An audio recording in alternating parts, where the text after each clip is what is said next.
Welcome everybody to What's Up, Bolts? I'm Fernando Ramirez. That's Dan and Daygo. Chargers coming off a 19-16 loss to the 49ers. They fall to 5-4.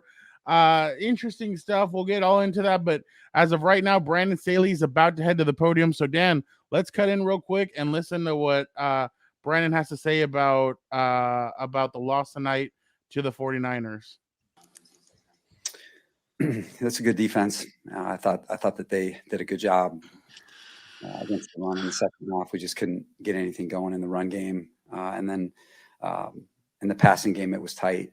It was tight. The rush was coming, and there wasn't a lot of air in the second and third level to take advantage of. We had a couple guys open, but there was pressure.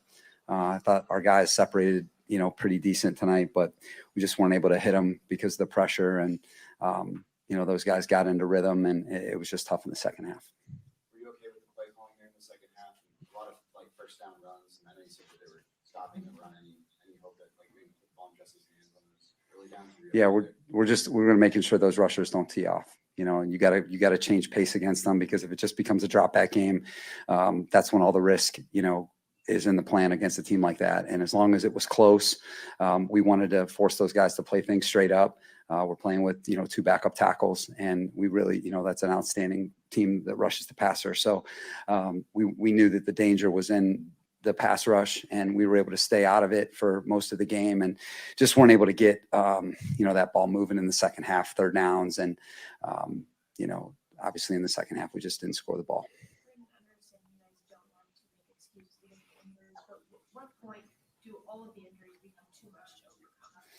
Lindsay, our team competed tonight. I think I don't know how you could see it any different. I think our team competed against a team coming off a bye, a team that's really, really good, a team that was at full strength minus Armstead. And that's a really good football team. And our guys laid it on the line. I felt like the way that our defense showed at the end of that game, getting that goal line stand and giving us a chance. We had a bunch of backups in the game today that just played really, really big roles for us. And gave us a chance in this football game against a good team on the road. And I really loved the way our team competed. We didn't execute perfectly all the time, and I think that we'll learn from that. We had some opportunities in the first half to score the ball after the takeaways, after the punt block, and we're going to learn from that. But our team competed tonight, and, we make no excuses for anything injury-wise. But so interesting stuff there from Brandon. Like I said, I'm Fernando Ramirez. That's Dan and Daygo. We had to rush it because obviously he jumped in really fast. But Dan, just what was your biggest takeaway from what Brandon said right there? I mean, obviously they talked about he was asked by Daniel Popper about if he had a problem with the play calling in the second half. He said no, that obviously they didn't want them to be teeing off on Justin Herbert, so you have to try and run the football a little bit more. Just what was your takeaway from what you heard right now from Brandon? Well, I think obviously you have to defend your coaches. Obviously, he's not going to bury Joe Lombardi, no matter if the internet's going to do that or not. Obviously that's very sound, strategically wise. You have to always keep especially when you're facing a team with a good D line, you always have to keep them guessing if you're going to pass, down block, reach, inside zone, trap. That's how you slow them down. So they hesitate that one brief second to try and read and dissect what play it is, and then they react accordingly. But I think my biggest problem towards the second half was, why are you trying to load up the box or get heavy and trying to go toe to toe with the 49er front seven with two backup tackles? That made no sense to me. And then, you're trying to run sweeps with the freaking receiver, and you don't even try to set the edge, and you don't block their best player. What the hell's going on offense at that point? That's not fundamentally sound at all. I understand if you're not going to block maybe a tackle who's over the guard, and by the time you pitch it to the receiver, he's going to be past that tackle. But to not seal the edge, period, that's just infuriating to me. That's basic fundamental stuff on outside zone. So, the second half was a debacle. It was a freaking disaster, dude, offensively. So the Chargers had a chance. I mean, a lot of people, including myself, including a lot of people, didn't give them a chance coming in. I thought they were going to get blown out. I thought the 49ers are too good on offense, way too good on defense. I thought they were going to blow them out.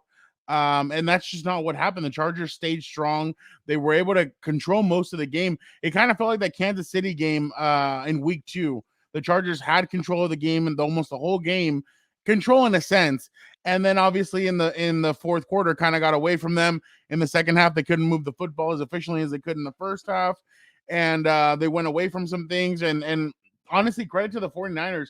They really made some good adjustments. They were able to make some adjustments in the first half to take away some of the things that the Chargers were doing. DeAndre Carter kind of cut them up in the first half. Yep. He was doing some good things. He had 3 receptions, I think, for 70 yards. And then in the second half, he wasn't even a factor. He rarely did anything. Joshua Palmer didn't do anything in the second half. I think I had the tweet where I said in the second half, and this is without the last 2 drives, but I put the Chargers have ran 18 offensive plays in the second half. This was this was one. So the interception with Justin Herbert at the end, I didn't have that. Minus that, they had 17 rush yards in the second half. 12 of those came on one of Austin Eckler's 12-yard. He had a 12-yard rush. And so 17 rush yards and 35 passing yards. In an offense with Justin Herbert in it, this should not be happening. And I understand injuries. And tonight on my article, that was the first thing I wrote, or on Sunday night. This offense misses Keenan Allen. They miss Mike Williams. But the thing is, they're not going to make excuses about it. And you heard Brandon Staley said right there, we're not going to make excuses, and they're not. But at the same time, you can tell this offense dramatically misses them. Justin Herbert doesn't look like Justin Herbert, and it's not because he can't make the throws. We saw it tonight. He can make the throws. He can be efficient. He can be 5 for 5 for 84 yards and a touchdown to start the game. But the problem is teams make adjustments. And I think, in my opinion, that's kind of been a little bit of where the Chargers kind of lack their adjustments in the second half. That's always been a problem with the Chargers, and I feel like it still happens. Other teams make adjustments. The 49ers got really good in the second half. Their defense got even better. Their offense moved the ball up and down the field on the Chargers defense.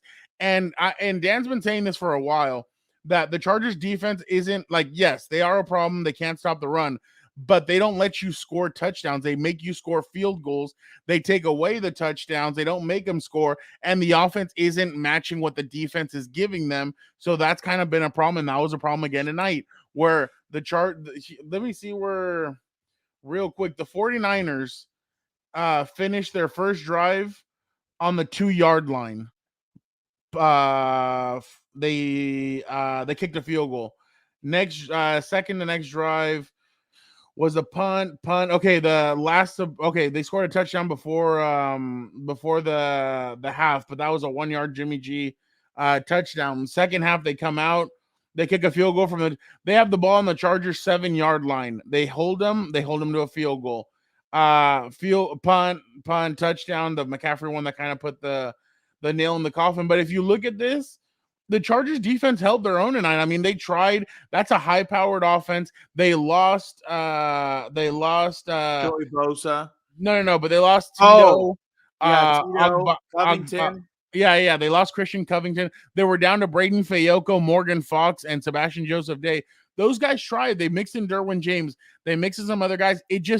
It wasn't enough, and that's been the problem, is that the Chargers defense at times has been able to stop opponents, but the Chargers offense just can't match it, and that's kind of been, and I'm not giving any, I mean, the defense has been bad.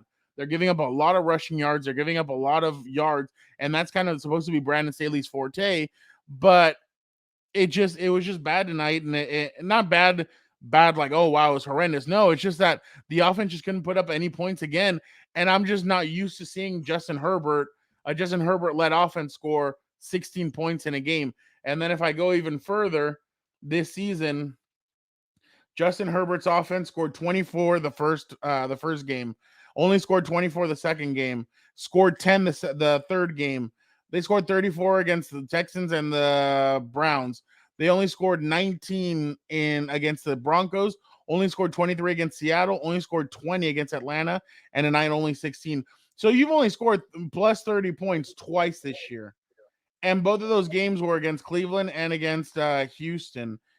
Other than that, you haven't really put up that many points. And that's kind of been that's kind of the thing where you're kind of nervous about it. You're like, why hasn't this offense? I know the injuries, but at the same time, this offense should be at least putting up around 20 to 26, 28 points with Justin Herbert. But at one point, you're losing a lot of players, and the lack of creativity kind of hurts you because you don't have guys like Keenan Allen and Mike Williams.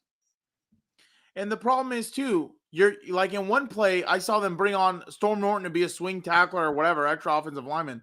Why? You know this guy can't pass block efficiently. He has none.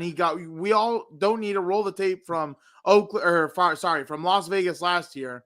Is he better in the run game? I have no idea. They brought him in and the Chargers got like a 2 or 3 yard gain. Like, are you serious with an extra offensive lineman? It was just bad in the second half. And it's like we've been saying this whole time. No adjustments were probably made.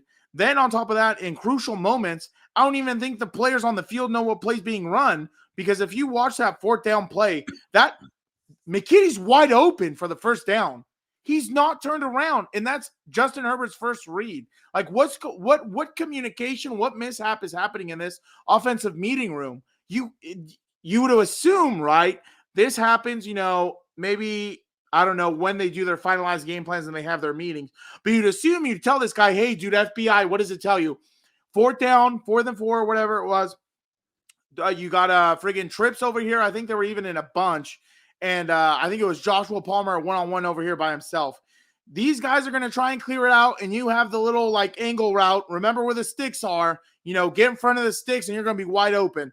Of course it happens, but this guy's looking in the dirt to see where his feet are running. Like he's a track star. Like he doesn't have to turn around. If you notice on that play, seriously, Justin Herbert's helmet goes right there right away. He wanted to throw it, couldn't. Of course, by the time he gets back to his second read, which is probably Joshua Palmer, he's already getting hit, and he couldn't get off a clean pass. So it's ridiculous, this communication that's happening this late in the year.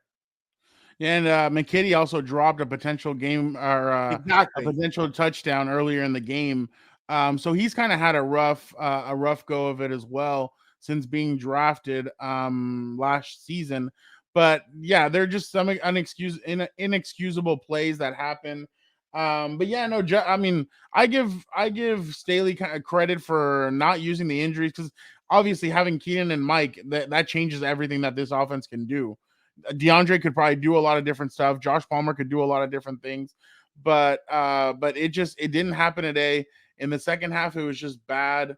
And you look at it and you're like, well, you don't even know what else they can do. I mean, it's in the first half, you scored all 16 points. In the second half, you didn't score anything. And that's because they made good adjustments. But also, you lost Gerald Everett. That was a big piece missing too. But the Chargers also made a lot of mistakes on offense when they got down in the red zone. There was that one where they had the ball on the 2-yard line. Was it this drive? No, it was the one before where they kicked the field. Yeah, this one. They got the ball on the 2-yard line after a DeAndre Carter 33-yard catch and run. They had a penalty on Sarrell where they called a false start. Then Herbert got sacked by Nick Bosa. Then passed to Austin Eckler for 1 yard. Then obviously Dicker had to come in and kick the field goal. But it's like right there, that should have been a touchdown. That should have been a touchdown right away, and that should have given you more points then. But obviously things happen. But then over here, they get the ball down to the 20-yard line. Oh, the 20-yard line. That's the one where Justin Herbert got hit. And Greenlaw got kicked out, and they had to have Chase Daniel. They had 30 seconds left. Oh, exactly. Yeah. And they had to have Justin go take a concussion test. And Chase Daniel just came in and he threw an incomplete pass to Eckler, and then he got sacked by Willis and by Bosa. So yeah, it was just one of those things. And I understand where Staley's coming from the fact that, yeah, there was a lot of pressure on Justin tonight. They had guys coming and they had a lot of guys on him. There was times where he couldn't move in the pocket because he had guys all over him. So I understand that part. You don't want your quarterback to get hurt. You don't want him, especially with he's finally, I think, recovered from the ribs injury. I mean, you're never going to be 100% during the season, but he looks pretty damn good to me. The unnecessary shot that he took against Greenlaw, I mean, I understand where they're going from, but our good friend Eric Williams, he said, man, you got to slide in that. I thought the exact same thing. slide, don't go forward. When you go forward, bad things like that happen. If you would have had if you would have gotten hurt there, what happens? You're done basically. So right there, Justin should have slid, but I mean, it is what it is. He's a warrior. He's gonna try and do whatever he can to help the team win. But yeah, let's talk a little bit more about the Chargers defense just real quick. They gave up 12 points in the second, 10 points in the first half, 12 points in the second half. Like we've both been saying, they held the team to field goals. They couldn't get off the field on third down, 9 out of 17 for San Francisco. That's more than 50%. San Francisco had a total of 387 yards. They averaged 5.5 yards per play. That's not good. Right now, let's go to Justin Herbert, who just got to the podium. Let's see what he has to say real quick. Let's go there right now. Yeah, we just didn't execute. We need to be better on third down and continuing to push the ball forward and getting first downs. But unfortunately, we didn't do that today. What do you feel like was the main issue there in the second half? I guess what changed from the first half to the second half? Just execution. We just didn't execute. Yeah, we had our opportunities. I thought the defense played great all day. They got some big stops, and we unfortunately fell short. We didn't execute when we needed to on third down. But there were a lot of good things from the defense today. Just the play at the end of the first half where you went out, can you just walk us through sort of what happened there from your perspective, and then obviously getting checked out? I was scrambling, got hit, stood up, and the next play they told me I had to go out. Was that came from the coach's staff, perhaps? I'm not sure who it came from. Did you feel normal when you stood up from that hit, or did you feel any different than you otherwise would? I felt normal after the hit. Just got a lot of youngsters out there working with on the wide receiver crew. 3 rookies start on the offensive line tonight. Just kind of assess how these guys, these young guys, are coming around and giving you guys a chance to win against a really good football team. Yeah, like you said, that's a really good football team, and I thought those guys did a great job battling. And I'm thankful to have those guys on my team and be able to play with them. And they've done a great job of all year battling and dealing with adversity and keeping continuing to get better. It didn't go our way today. That's the unfortunate part about the NFL.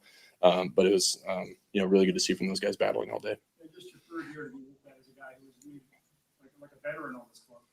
How do you embrace that to be able to be a guy who's really kind of driving the bus for this team? I think that's a good question. And, the important thing is just to be the best quarterback and teammate and everything that I can be. And, it didn't go our way today. We unfortunately fell short. But I know that tomorrow everyone's going to show up and we're going to have a good day of practice. We're going to watch the film and we're going to get better. And, we're going to hopefully learn from our mistakes and to avoid things like that today. Both of your starting tackles out, obviously Rashawn's been out a while now, but how much did that affect your game plan against a very good 49ers rush? I thought Jamari and Foster did a great job. They've stepped up big time and they've been able to step into those roles. And, that's a really good pass rush that they're going up against. And, I felt like I had plenty of time and they did a great job of battling and dealing with all that adversity. But to be able to have those guys step up, I thought it was huge for them. Right down the field on that first drive. Why weren't you guys able to keep it for a minute? What do you think? We just didn't execute. Unfortunately, we didn't convert on third down when we needed to. The defense came up with some big stops and they got some turnovers when we needed them. It was really good to see from the defense. You can tell Justin's frustrated there. His frustration, especially with the way he thinks that they let the defense down, I guess, in a sense. What did you see from Foster Sarell and Jamari Salyer tonight? Well, look, I go back to the same thing. They were a lot better than Storm Norton in Las Vegas. I keep wanting to say Oakland. I have no idea why. In Las Vegas last year, the only thing I didn't like at times, I always felt like, I always believed that. What was the right tackle's name? You said Farrell or Foster Sarell. Oh, Sarell. I always it seemed to me that Sarell at times was a little too high. And that's why Bosa was able to get under his shoulder pads and push him a little bit into Herbert's lap. That was sometimes a problem. Did you like him better than Storm Norton? Oh, come on, dude. Seriously, it's night and day. It's night and day. Okay. The other one was on skates going towards Justin Herbert. This guy, was at least, he got in front of him and he slowed him down at least a little bit. So, The biggest, they were all right tonight. Like they did the best they can do because they're the backups anyway. They're backups for a reason, I guess. But I mean, I think it's true though. They did step up. It could have been a lot worse. Like if you think about it, with the type of players that were going up against, it could have been a lot worse. they only sacked Justin, 3 times in a sense. I mean, that to me is it could have been, like you said, a lot worse. They sacked him twice. Yeah. Chase Daniel got 1. So they only sacked Herbert twice. Yeah. And that Chase Daniel sack, he was scrambling anyway. He was trying to run for it. He wasn't trying to throw. Yeah, definitely. Nick Bosa, 4 solo tackles, 1 sack, 3 tackles for loss. Yeah, dude's a stud. Come play for the Chargers, dude. Come play with Big Brother. He was definitely all over the place tonight. Yeah.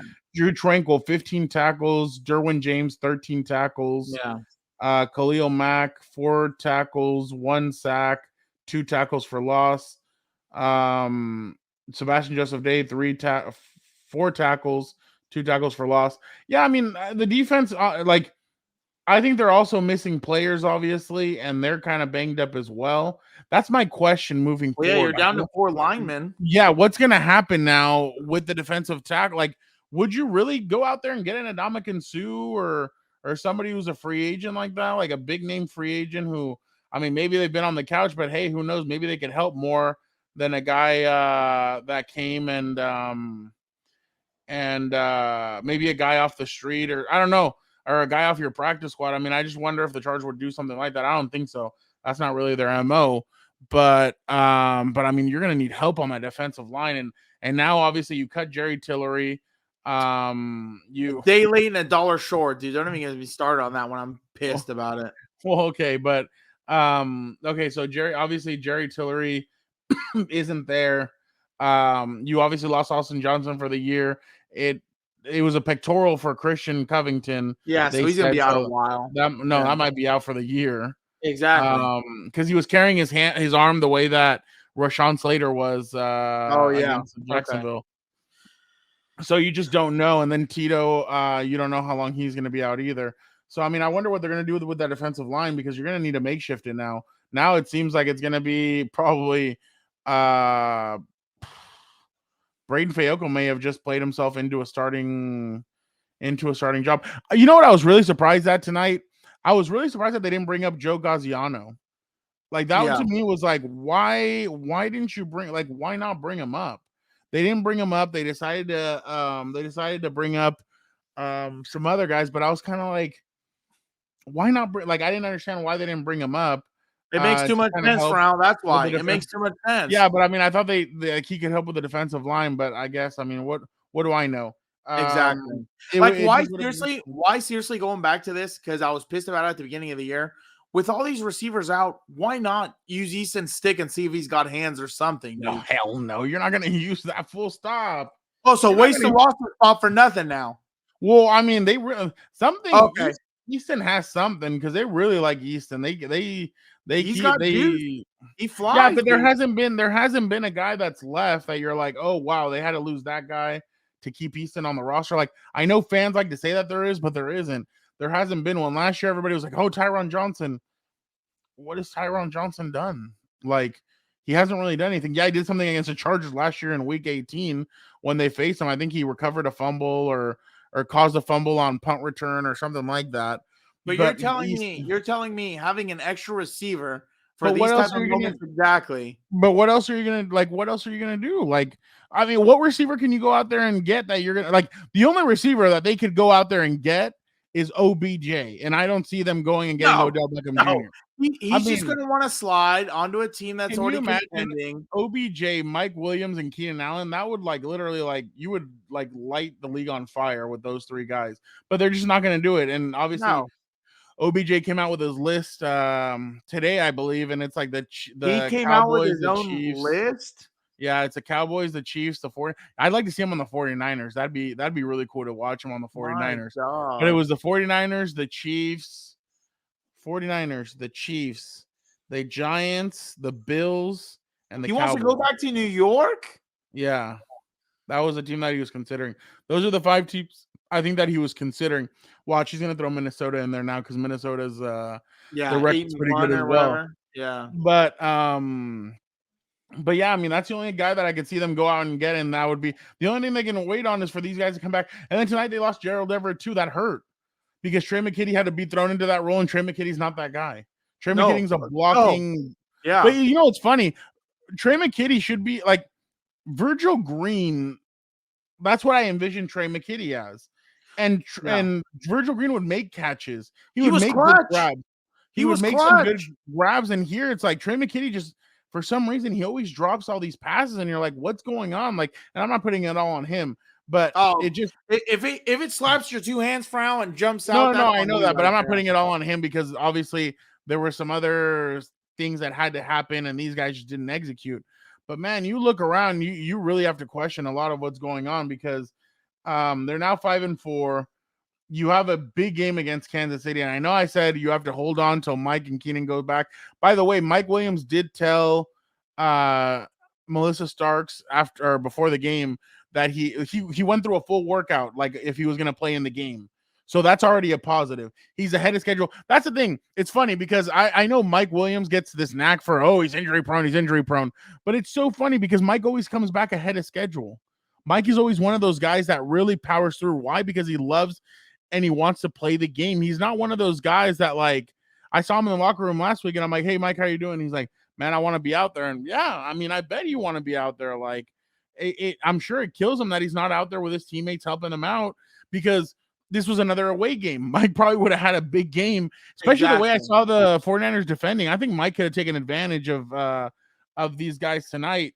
But exactly, because the thing is this, right? When you know you're facing a team, especially with that type of dynamic front seven, you know you don't have to double team anybody. You could literally probably sit back and let them hang themselves. That's what they were doing. Even send pressure, and you know they're not going to be able to get open, dude, because you have that type of defense. That's what happened in the second half. They're well coached in the second half. Exactly. They're well coached. They make great adjustments. They're a historic franchise for a reason. Okay, everybody forgets that. No matter who the coach is, they're a historic franchise for a reason. They know what it takes to win. And that's former Chargers fullback Lorenzo Neal, who deserves to be in the Hall of Fame, by the way. He's and then obviously Compa, he's a compa. He's a friend of the show. He tweeted out, what an effort by the Chargers playing without one of the best pass rushers in the league, without Keenan and without Mike Williams, and still being able to compete with what somebody's calling Super Bowl loaded roster coming off a bye. I mean, in a sense, he's not wrong. You just went toe to toe. Like I said, I thought they were going to lose. I think I predicted on the show 37 to 20. Yeah, you said. So obviously, I mean, I didn't think the Chargers were going to be able to compete. They did. They almost won the damn thing, but it just little things happen here and there where it just didn't come through for them. But I always said, if you can go into that Arizona game 2-2 or 5-5, then you're sitting pretty. If you're better than that, then wow. Now the Chargers are one game, right? What do you think about what do you think about Lorenzo's message? Look, I think it does hold meaning, right?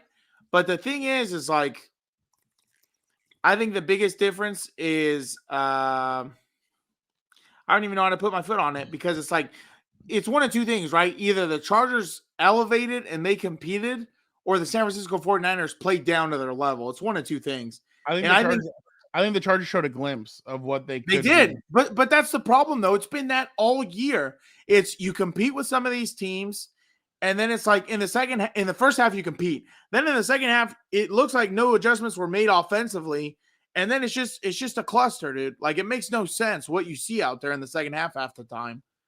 Yeah. Half the time they're just holding on to their chinny chin chin, dude, especially when they're leading. Yeah, but that's the thing, and that's what we've been saying, that if they had Mike, obviously you could compete and you could be in there. It's at least something. Making things happen. But the problem is you don't have Mike and Keenan, and I think that's why they have. The thing is, the creativity, you can only last so long. I mean, you're literally right now you're playing with your third best receiver. I don't know about that, though. I don't know about that. Palmer? About the creativity only lasts so long. Okay, watch. Okay, so you have your third best receiver, your fifth best receiver, and then a practice squad guy as your three main receivers. I bet you anything, you put those guys with Andy Reid, and he'll find a way. No, 100% that's tough. guaranteed. That's Guaranteed. tough. He made Hardman and half of these guys Pringle, for God's sake. Okay, Star. take Travis Kelce out too. Okay, well, that one's different. Yeah. They only have Travis Gerald- Kelce now. They only Yeah, have but they Travis didn't have. Kelce now. Yeah, but they didn't have. These guys didn't have Gerald Everett. They didn't have Keenan Allen. They didn't have Mike Williams. They don't They have didn't- nothing. wait, hold on. Take out the left tackle. Take out the right tackle. They've had crappy offensive lines over there sometimes for a while too. It was just When? recent that they finally started. Are you Last kidding? The year they made the Super Bowl run, he was getting sacked left and right. No, the year after is when he really got demolished. Exactly. And you see what happens once again, Gilberto. What always travels? Great defense and great running game, dude. But what the hell do we know? I don't know, but the Chargers, that's the problem. That you lack creativity when you don't have the players around you. And I know Joe Lombardi said earlier in the week. Let me see. Well, what do you kind of take away from this? What I take away from this, besides the fact that obviously something needs to happen organizationally, because this is something that's been following them, plaguing them for years. Like, it's not new just this season. Like, you have, like I said again, you have guys in the game who either aren't ready, aren't getting mental reps, or whatever it is, and they're having mental strokes or they're having brain farts while they're on the field. It's inexcusable in my mind as a professional for you to A, drop a wide open pass, B, on a crucial fourth down, to just be running with your head down the route and not even turning back when you're the first read. Because something right there happened that's wrong fundamentally, and that's going to cost you games like it did tonight. And that's the biggest issue is, like, I think what needs to happen now is you need to really sit down, head coach, OC, and all the offensive coaches and players, and say, we need to start from scratch. We need to figure this out, dude, because you're not going to survive if say, for God's sake, or God forbid, Mike has a setback. What are you going to do? Just tank the rest of the year? I mean, it's going to be hard, but look, this is what Joe Lombardi said from Daniel Popper from The Athletic. He's a compa as well. Joe Lombardi on downfield passing game. We're not an especially fast team right now, and so speed obviously helps, but there's some scheme things that we can do to improve on that.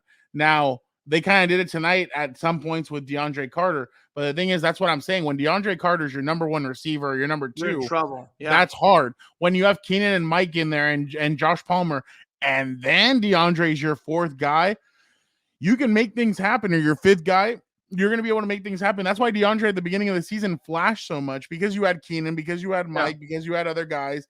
Now he's not flashing as much because you don't have those guys on there. So I don't know. I think obviously to get speed, you're going to need to do that in the offseason. I've been saying for a while that the Chargers needed speed, that's what Justin Herbert likes. You're crazy, Frau. You're crazy, Frau. I know. I said much sense, Frau. I said that they should go get Waddle. And it's funny because I got crazy. Stop it. I got yelled at for that one. Yeah, we don't need speed. We need this. Obviously, they didn't need Rashawn Slater, and that was a hell of a pickup, especially because of what Rashawn's been able to be. But I said if there's no offensive lineman there, then Jalen Waddle would be an incredible addition to this offense. But that's especially been with the these problem. guys. That's been the problem. Year after year, half of the time, this team does the same thing. There's no difference half of the time, year to year. We keep guys on the roster who should have been gone 2 years ago, but we keep them around for whatever reason, just wasting space and oxygen. Yeah. No, well, I mean, I don't know. And that's the thing, is that obviously you look at this game and I go back, Jimmy G, 19 for 28, 240. He made no mistakes. There wasn't a ball that he threw that I was like, oh, okay, this one might be intercepted. This one could be nothing. The only one was that pass to Ayuk that was a little bit behind him. Oh, the one that Samuel Jr. could have. Yeah. One bright spot, I'll say, third string kicker, I don't think missed a kick at all. You know what's crazy is that also the 49ers were smart with Christian McCaffrey tonight. And people were going to be like, what do you mean they were smart? He didn't have to do much. Him and Debo, they eased Debo back in. They're easing their McCaffrey. They're still easing into this offense. McCaffrey, yes, touched the ball 18 times for 77 yards and a touchdown. But they didn't do McCaffrey wasn't on the field as much as he was against the Rams. Yeah. He didn't have to do as much. He didn't have to touch the ball that many times. Debo Samuel touched the ball only 6 times. for 51 yards. Kittle only had one catch for 21 yards. So literally what beat you was Ayuk and Jennings in the passing game. And then in the run game, Mitchell, who returned from injury, I don't think he had been there since week 1. He had 18 carries for 89 yards. He was gashing the Chargers. They couldn't slow him down at all. You know why he was gashing the Chargers? Because of freaking Juszczyk. Juszczyk, if you notice on the plays, he's such an MVP. He would act as a pulling guard, either to kick out on counter, kick out on trap, or lead up in, and that always kept the Chargers guessing. The Chargers front seven guessing, and that's why they had so much success getting in there, because you have D tackles running up, getting kicked out, and it creates a little sliver, and then the linebackers obviously couldn't fill the hole because they were getting swallowed. They ran the ball 41 times for 157 yards and 2 touchdowns, which moved the clock a lot faster. They had 19 catches for 240 yards. The Chargers, on the other hand, had 16 rushes for 51 yards, and they had 21 catches for 196 yards and 1 touchdown. You said 16 rushes for 51? Yep. Averaging 3 yards? No, right? Yeah. No, I think I did that wrong. No, I believe you are right. Oh yeah, 3 yards. Yeah. Yeah. I guess. I guess that's not insane, but no, that is bad. That is terrible. 3.2 yards a rush. That's not good. And but you at least set up for 3rd and short. I don't know. It's crazy. Like but the problem is this, right? We talk about creativity. It's like if you look at Shanahan's offense when they're running the football, just when they're running, you have no idea where the ball is going half the time. Because Juszczyk, like we talked about earlier, is a freaking danger puller because he stands up guys who are 2 times his size. He is blocking defensive tackles who are probably around 300 pounds, dude. And he has no problem kicking them out. That guy's a freaking man. I love watching that guy play. Freaking insane. Then you saw the stat where with Trent Williams, where when they run it towards the left, towards his side every time, they lead every single freaking chart. Attempts, yards, and I forgot what the other one was, but essentially they're leading all the stats in that. So it's insane, dude. Like it's insane. Yeah, no, definitely. I mean, that's kind of one of those things where you don't know what to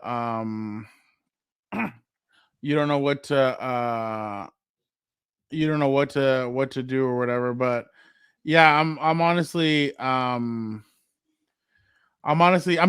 they had their chances. They couldn't come away with it, and now they're 5-4. And like Kansas City's going to be tough. I mean, their pass rush is getting there. Their secondary is improved. Their offense is obviously different, but not different in a bad way, different in a good way. Yeah. So they're gonna have their work cut out for them, and especially, I mean, if you're 6-4, you're 1 game behind them in the division. You just want to stay there. You want to stay in the wild card spot.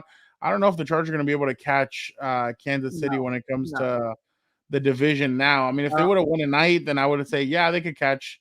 They might be able to catch Kansas City if they win on Sunday. Yeah. But I just don't know if they're going to be able to catch them now, especially because Kansas City is playing so well. Unless they just completely implode. Yeah. But that doesn't happen with any Reed teams usually. I mean, and then tonight you were only able to get a Jimmy G once. Next weekend, that's not gonna be easy.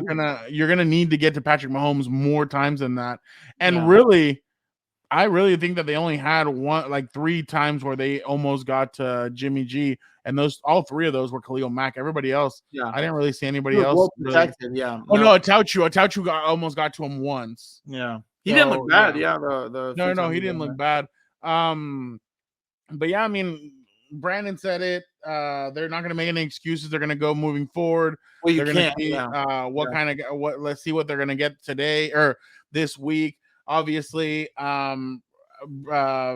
Justin said that they need to keep on moving as a team moving forward and see what's next. And obviously, Kansas City's next. That will be a tough game. It is on Sunday Night Football. It will be interesting to see if the Chargers can maybe get some reinforcements back this week. Maybe they can get a player or 2. I know their list is long of injuries, and it's only getting longer. So on Monday I will have updates. We will speak to Brandon Staley. So make sure you follow me at Twitter at Real F Ramirez. I will be having updates on whatever Brandon tells us when it comes to the players, who's injured, who's healthy, what's going on with Mike, what's going on with Keenan. I'm sure we'll get an update on that and everything else. So make sure you do tune in and have that. And obviously turn on your notifications. So as soon as I tweet it, you guys can know and be on the lookout for that. But yeah, Chargers lose 19-16 to the 49ers. We've basically been all over it. Offense, defense. There's obviously a lot of things that they need to fix. I'm interested to see kind of what kind of scheme they're going to try and use this weekend when it comes to Kansas City. I mean, J.C. Jackson played the last time that they played. It's going to be Mike Davis, obviously. I don't know. I'm interested. This is going to be an interesting game coming up this Sunday. Obviously, this game, unfortunately, the Chargers weren't able to pull it out, but that they broke a 5-game win streak. The Chargers had beaten San Francisco 5 games in a row, dating back to like 2006 or something. Yeah, like but that. I mean, they were pretty bad back then, dude. Well, they had Frank Gore. No, Frank Gore was fun to watch back in the day. Yeah, but I mean, I remember his battles against LT. Trash, dude. No, I know, but his battles with LT were fun because he'd be like, "Oh, I wore the 21 because of LT," and then obviously they'd go toe to toe.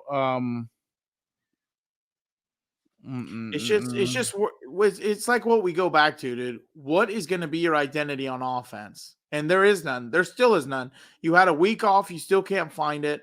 Now God only knows what you're going to do. This guy sucks. This fool. Is that towards me or who? Who knows? I know who. That's what she said. This guy. Now you're just gonna go through all the freaking buttons. But that's the thing. You don't go Chargers, go. Oh, get that off. I don't want to listen to that. I don't want to listen to anything positive right now. I'm pissed. This is just an embarrassment. I can't stand it. But it's like it's been that the whole year. You have great opportunities where you say, hey, right now is a good time to control the game, control the clock, try and be efficient. And no, what are we doing? We're doing wide receiver sweeps, and we don't even block the best freaking player on the front 7. It's insane, dude. Can't even do simple outside zone runs. It's insane. This guy sucks. I know it. You don't have to tell me with your buttons. I don't. Obviously, well, go ahead. Oh, I was gonna say we at least trim some of the fat this past week, but what good is that? We should have done that before the season, and we could have found somebody else maybe. And now go Chargers, go. You're lucky I don't have my cards over here, dude. You're about to get red carded for repeating all these.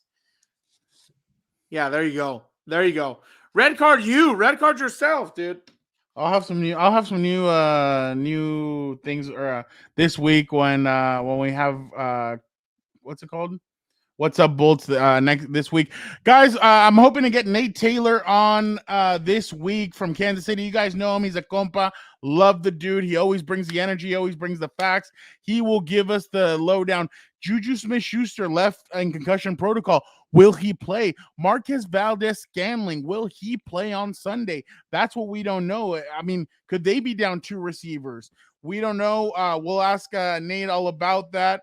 Guys, thank you guys so much for checking us out. Obviously, I need to put Dan and Daygo to bed. He's in a grouchy mood. I'll give him his milk, his cookies, put him to bed, and hopefully he wakes up in a better mood tomorrow. Tonight, our Wednesday's back. Gosh dang it!